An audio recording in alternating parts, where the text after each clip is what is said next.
안녕하세요, 여러분. 오늘도 참느라 고생 많으셨습니다. 혹시 참다 터져버린 마음 때문에 뒤돌아 자책하며 잠 못 이루고 계시지는 않으신가요? 우리는 평생을 참는 것이 미덕이라고 배우며 살아온 세대입니다. 하지만 나이가 들수록 깨닫게 되죠. 참는다고 해서 문제가 해결되지는 않는다는 것을요. 오히려 참으면 참을수록 내 안의 응어리는 커지고 상대와의 거리는 멀어지기만 합니다. 오늘 이야기를 시작하기 전에 여러분의 일상 속에서 이런 순간은 없었는지 궁금합니다. 명절에 온 자녀들이 내뱉은 무심한 한마디에 가슴이 철렁 내려앉았지만 분위기를 망칠까봐 억지 미소만 짓고 계셨나요? 수십 년을 함께 산 배우자가 여전히 내 마음을 몰라줄 때 말에 뭐해라며 입을 닫아버리지는 않으셨나요? 오랜 친구와의 모임에서 은근히 나를 무시하는 듯한 말투를 들었을 때 화를 내자니 속 좁아 보일까봐 그냥 허허 웃고 넘기셨습니까? 혹은 그렇게 쌓인 감정이 어느 날 사소한 일로 폭발해서 정작 하고 싶었던 말은 못하고 목소리가 높아져 후회하며 돌아오진 않으셨나요? 우리가 서운함을 느끼고 감정이 상하는 것은 지극히 자연스러운 일입니다. 60대라는 나이는 인생의 산전수전을 다 겪으며 나만의 주관이 뚜렷해지는 시기입니다. 그만큼 존중받고 싶은 욕구도 커지죠. 하지만 우리 세대는 내 감정을 어떻게 품위 있게 표현해야 하는지 배울 기회가 없었습니다.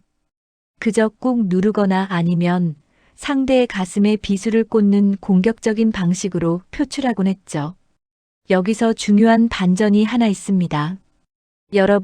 여러분이 대화 끝난 후에 후회하거나 관계가 틀어지는 이유는 여러분의 인격이 부족해서가 아닙니다. 단지 감정을 전달하는 표현 방식의 도구가 낡았기 때문입니다. 잠시 비교해 볼까요? 누군가 나와의 약속 시간을 어겼을 때 공격적인 표현은 이렇습니다. 너는 항상 이 모양이야. 사람이 기본이 안 됐어. 반면 품위 있는 표현은 이렇습니다. 나는 약속 시간이 늦어지면 우리가 함께할 소중한 시간이 줄어드는 것 같아 마음이 조급해지고 서운함이 드네.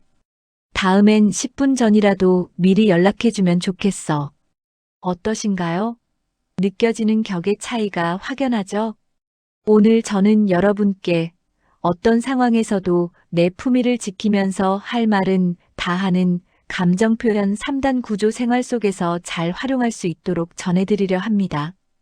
그리고 많은 분이 실수하시는 관계를 좀먹는 절대 해서는 안 될 감정 표현 2가지에 대해서도 심리학적 관점에서 분석해 드리려고 합니다. 그 전에 슬기로운 시니어 생활을 위해 구독과 좋아요 부탁드립니다. 지금 이 나이에 뭘 배워서 고치냐 생각하시는 분도 계시겠지만 노년의 품격은 바로 이 말 한마디에서 결정됩니다. 지금 시작해도 절대 늦지 않습니다. 오히려 지금이야 말로 여러분의 삶을 가장 아름답게 꽃피울 기술을 익힐 때입니다. 그럼 품격 있는 대화의 세계로 함께 들어가 보실까요? 감정이 상했을 때 우리가 품위를 잃는 가장 큰 이유는 감정과 사실 그리고 요구가 한데 뒤섞여 폭발하기 때문입니다. 이를 정교하게 분리하는 연습이 필요합니다. 60대 부부인 김 선생님 댁 이야기입니다. 남편분은 퇴근 후나 외출 후 돌아오면 입었던 옷을 거실 소파에 그대로 던져두는 습관이 있습니다. 김 선생님은 수백 번을 말했지만 고쳐지지 않자 어느 날 폭발합니다. 당신은 내가 이 집 식모야. 왜 맨날 옷을 이따위로 벗어나? 당신 엄마가 그렇게 가르쳤어? 이 대화에서 남편은 옷을 벗어놓은 행위보다 식모, 이따위, 당신 엄마라는 공격적인 단어에 더 크게 반응합니다. 결국 싸움은 본질을 벗어나 인격 모독으로 번졌죠. 심리학자 마샬 로젠버그는 이를 관찰 아브저베이션 단계라고 부릅니다. 그는 갈등 해결의 첫 단추는 상대의 행동에 평가를 섞지 않고 있는 그대로 묘사하는 것이라고 강조했습니다. 인간의 뇌는 누군가 자신을 평가하거나 판단한다고 느끼는 순간 뇌의 편도체가 활성화되며 방어 기제를 작동시킵니다. 즉, 귀를 닫아버리는 것이죠. 하지만 당신은 게을러가 아니라 거실 소파 위에 당신의 겉옷이 놓여 있네라는 객관적 사실을 말하면 상대는 방어할 명분을 잃게 됩니다. 사실만 말하는 것은 대화의 전장을 좁히는 역할을 합니다. 상대를 공격하는 범위를 넓히지 않고 오직 발생한 사건에만 집중하게 함으로써 상대방이 미안함을 느낄 여지를 만들어주는 것입니다. 품위는 바로 이 냉철한 관찰에서 시작됩니다. 감정의 파고가 일 때 한 걸음 물러나 지금 무슨 일이 일어났지?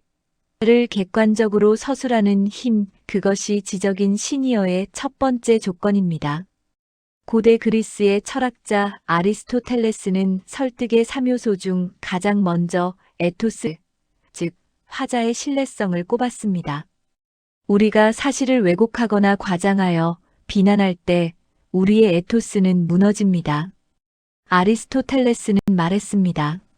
현명한 자는 자신의 생각을 말할 때 진실을 기초로 삼으며 결코 감정에 휘둘려 사실을 가리지 않는다. 객관적 사실을 먼저 짚어주는 것만으로도 여러분은 대화의 주도권과 품격을 동시에 주게 됩니다. 여러분, 오늘부터 연습해 보세요. 너는 왜 연락도 안 하니? 대신 내 목소리가 듣고 싶어 이번 주에 내내 기다리게 되었어라고 말해보세요. 비난이 빠진 사실은 상대의 마음 문을 여는 가장 부드러운 열쇠가 될 것입니다. 또 다른 일화를 들려드릴게요. 70대 최어르신의 일화입니다. 며느리와 손주가 집에 오기로 했는데 약속 시간 직전에 어머님, 오늘 일이 생겨서 못 가요라고 문자를 보냈습니다.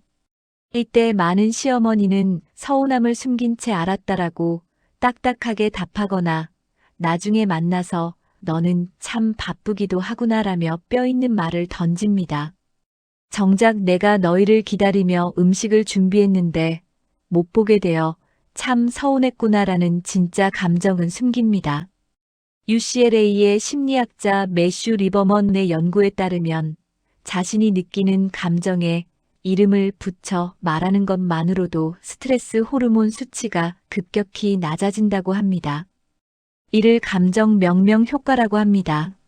화가 난다, 서운하다, 외롭다, 무안하다라고 내 감정을 정확한 단어로 표현하면 내 뇌는 안정감을 찾고 상대방 역시 내가 어떤 상태인지 명확히 인지하게 됩니다. 60, 70대에게 필요한 것은 참는 인내가 아니라 감정을 정확히 읽어주는 인지력입니다. 우리는 보통 감정을 표출합니다. 소리를 지르거나 문을 쾅 닫는 식이죠. 하지만 품격 있는 사람은 자신의 감정을 설명합니다. 감정을 설명하는 순간 그것은 더 이상 공격의 도구가 아니라 정보가 됩니다. 내가 그렇게 말하니 내가 무시당하는 기분이 들어서 마음이 아프다라고 말할 때 상대는 나를 공격하는 사람이 아니라 보호해 주어야 할 귀한 존재로 인식하게 됩니다. 철학자 스피노자는 그의 저서 에티카에서 이렇게 말했습니다. 우리가 감정에 대해 명확하고 뚜렷한 관념을 형성하는 순간 그 감정은 더 이상 고통이기를 멈춘다. 내 안의 서운함을 관찰하고 그것에 이름을 붙여주는 행위는 나 스스로를 치유하는 철학적 실천입니다. 내가 내 감정의 주인이 될 때 타인의 말에 휘둘리지 않는 단단한 자존감이 형성됩니다. 나 지금 조금 무안하네. 그 말을 들으니 내가 조금 서글퍼져. 이런 표현들이 처음엔 낯설고 부끄러우실 수 있습니다. 하지만 나의 연약함을 품위 있게 드러낼 수 있는 용기야말로 진정한 어른의 여유임을 기억해 주셨으면 합니다. 평생 무뚝뚝한 남편과 살아온 박 선생님. 남편이 생일날 꽃 한 송이 사오지 않자 또 속이 상합니다. 당신은 내가 뭘 좋아하는지 관심이나 있어? 라고 쏘아붙이죠. 남편은 갑자기 왜 이래? 라며 짜증을 냅니다. 박 선생님이 진정 원했던 것은 생일날 당신이 고생했다고 말하며 따뜻하게 안아주는 것이었습니다. 하지만 비난만 있고 요청이 없으니 남편은 무엇을 해야 할지 모릅니다. 심리학에서는 구체적인 보상이나 행동을 제시할 때 동기부여가 가장 잘 일어난다고 말합니다. 막연하게 잘해줘라고 하는 것보다 매일 아침 잘 잤어? 라고 인사해줘라고 요청할 때 상대가 움직일 확률이 훨씬 높습니다. 특히 남성들의 경우 나이가 들수록 상대의 의중을 파악하는 능력이 저하될 수 있는데 이때 명확한 가이드라인 요청을 주는 것은 관계의 윤활유 역할을 합니다. 요청은 비난의 반대말입니다. 비난은 과거에 머물러 상대를 주저앉히지만 요청은 미래를 향해 상대에게 길을 열어줍니다. 이렇게 하지 마가 아니라 이렇게 해주면 내가 참 행복할 것 같아라고 말하는 것이죠. 품위 있는 대화는 결론이 싸움이 아니라 해결로 향하게 만듭니다.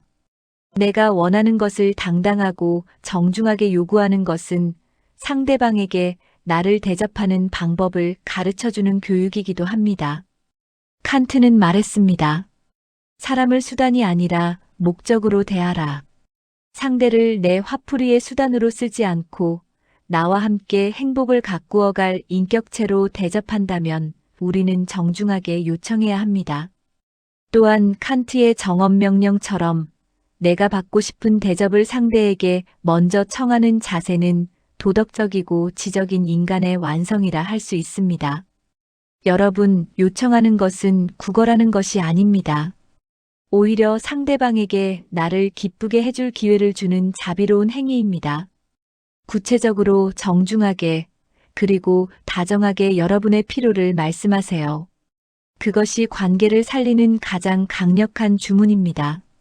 앞에서 이야기한 3단 구조가 관계를 짓는 벽돌이라면 지금 알려드릴 두 가지는 관계를 소리 없이 무너뜨리는 독소와 같습니다. 부부싸움 후 일주일 동안 한마디도 안 하는 집들이 있습니다. 밥상을 차려놓고도 밥 먹어 소리 대신 숟가락 놓는 소리만 크게 냅니다. 상대가 말을 걸어도 못 들은 척하죠. 본인은 싸우기 싫어서 참는 것이라고 말하지만 사실 이것은 상대에게 심리적 고문을 가하는 행위입니다. 60대 이후의 침묵은 깊은 고립감을 낳고 결국 한 지붕 아래 두 개의 섬처럼 살게 만듭니다. 퍼듀 대학교의 킵 윌리엄스 교수의 연구에 따르면 타인으로부터 무시당하거나 소외당할 때 인간의 뇌는 칼에 베이거나 뜨거운 것에 데었을 때 느끼는 물리적 통증과 똑같은 영역이 활성화된다고 합니다. 즉, 침묵으로 상대를 무시하는 것은 상대를 때리는 것과 같은 고통을 주는 것입니다. 이를 심리학에서는 수동적 공격성이라고 부르며 가장 비겁하고 파괴적인 소통 방식 중 하나로 꼽습니다. 침묵은 언뜻 보면 품이 있어 보일 수 있습니다. 하지만 그 속에는 내가 잘못을 빌 때까지 나는 너를 인간 취급하지 않겠다라는 오만한 권력 의지가 숨어 있습니다. 지적인 어른은 침묵 뒤에 숨지 않습니다. 정말 화가 나서 대화가 어렵다면 지금은 내 마음이 너무 격해서 말이 곱게 안 나갈 것 같아. 1시간만 혼자서 생각을 정리한 다음에 다시 이야기하자라고 자신의 상태를 알려야 합니다. 그것이 진정한 품격입니다. 철학자 쇼펜하우어는 고슴도치 딜레마를 말하며 인간관계의 적절한 거리를 강조했습니다. 하지만 그는 또한 말했습니다. 고독은 훌륭한 것이지만 고립은 영혼을 갉아먹는다. 침묵으로 상대를 가두는 것은 상대방뿐 아니라 나 자신까지 차가운 감옥에 가두는 일입니다. 쇼펜하우어는 타인과의 소통을 거부하는 행위가 인간의 본성을 거스르는 것임을 경고했습니다. 침묵은 결코 금이 아닙니다.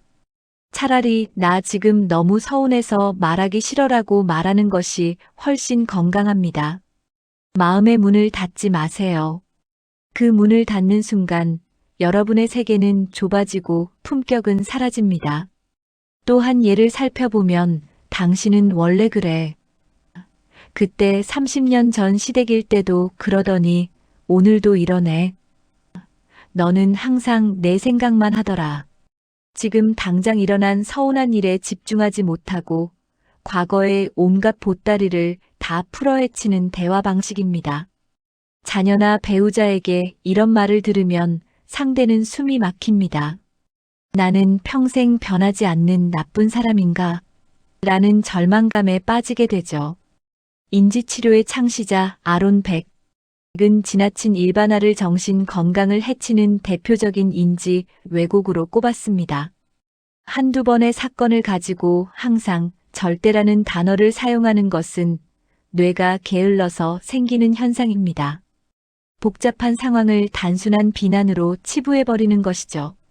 이런 단어를 자주 사용하면 뇌는 점점 부정적인 편향성에 갇히게 되고 주변 사람들은 당신과의 대화를 피하게 됩니다.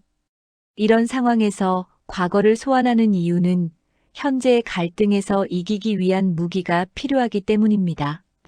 하지만 대화는 승패를 가리는 경기가 아닙니다.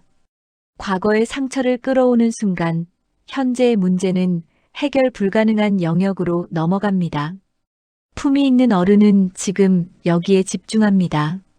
어제의 잘못은 어제 끝내고 오늘 발생한 일에 대해서만 정중하게 다루는 절제력이 필요합니다. 고대 그리스의 철학자 헤라클레이토스는 말했습니다. 우리는 같은 강물에 두 번 발을 담글 수 없다. 모든 것은 변합니다. 30년 전의 남편과 오늘의 남편은 다른 사람입니다. 과거의 기억으로 현재의 사람을 규정짓는 것은 변화의 가능성을 차단하는 독단입니다. 매 순간 상대를 새로운 존재로 대하려는 노력이 철학적 소통의 시작입니다. 항상이라는 말 대신 이번에라고 말해보세요. 원래 그런 사람이라는 낙인 대신 오늘 그 행동이라고 범위를 좁혀보세요. 단어 하나만 바꿔도 여러분의 말에는 무게와 신뢰가 실릴 것입니다. 오늘 우리는 감정이 상했을 때 나를 지키고 관계를 살리는 법에 대해 깊이 있게 나누어 보았습니다. 오늘 이야기한 내용을 다시 한번 정리해 드리겠습니다. 마음이 상했을 때는 3단 구조를 기억하세요. 1. 사실을 관찰하여 말하고 2. 내 감정에 이름을 붙여 설명하며 3. 내가 원하는 것을 구체적으로 요청하는 것입니다. 그리고 두 가지는 꼭 금지해 주세요. 상대에게 상처를 주는 침묵의 벌과 현재의 문제를 해결 불가능하게 만드는 과거 소환입니다. 여러분, 60대 이후의 인생에서 가장 큰 자산은 무엇일까요? 건강, 돈 다 중요합니다. 하지만 마지막까지 우리를 행복하게 하는 것은 결국 좋은 관계입니다. 그리고 그 관계를 결정짓는 것은 우리가 평소에 내뱉는 말의 품격입니다. 품격은 무조건 허허거리며 참는 것이 아닙니다. 내 마음이 아플 때 그것을 정중하고 세련되게 전달할 수 있는 능력이 진짜 품격입니다. 내가 이 나이에 어떻게 변해? 라고 생각하지 마세요. 낡은 습관을 버리고 새로운 대화의 도구를 잡는 순간 여러분의 주변에는 다시 사람들이 모여들고 여러분 자신도 스스로를 더 사랑하게 될 것입니다. 오늘 배운 3단 구조 중 딱 한 가지만이라도 오늘 저녁 가장 가까운 사람에게 실천해 보시는 건 어떨까요? 아까 당신이 설거지 안 하고 그냥 둔 걸 보니 사실 내가 좀 지치고 서운한 마음이 드네 감정. 다음엔 식사 후에 바로 물에라도 담가주면 내가 훨씬 수월할 것 같아 요청. 여러분의 용기 있는 한마디가 품격 있는 노년을 만듭니다.